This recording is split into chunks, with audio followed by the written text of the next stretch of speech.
Hello बच्चों, let's read the question.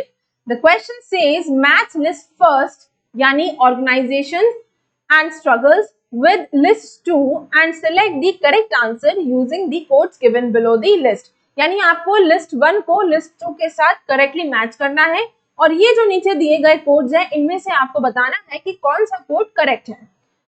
तो point number 1 में कह रहा है organisations that seek to promote the interest of a particular section or group. ऐसी ऑर्गेनाइजेशन जो कि किसी पर्टिकुलर सेक्शन या ग्रुप के लोगों को उनके इंटरेस्ट को प्रमोट करती है, तो इस तरह के ग्रुप को क्या कहते हैं? तो ऐसी ऑर्गेनाइजेशन जो किसी पर्टिकुलर लोगों के इंटरेस्ट को प्रमोट करती है उसको कहते हैं sectional interest group. So first का हो जाएगा सी.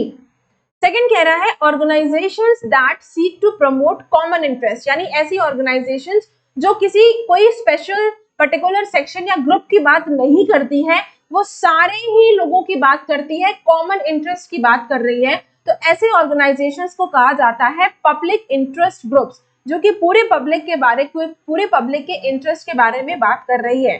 सो ऑप्शन नंबर 2 का हो जाएगा डी.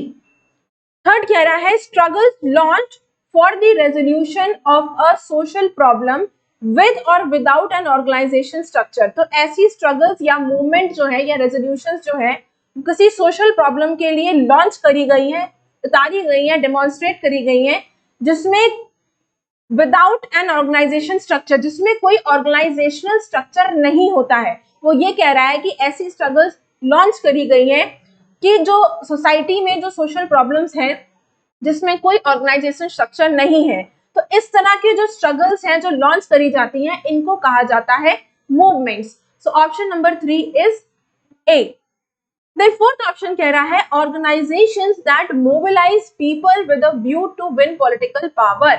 ऐसी ऑर्गेनाइजेशंस जो कि लोगों के सपोर्ट को, लोगों के भरोसे को जीतने की कोशिश करती हैं ताकि वो पॉलिटिकल पावर में आ सके, तो इस तरह की ऑर्गेनाइजेशन को कहा जाता है पॉलिटिकल पार्टीज.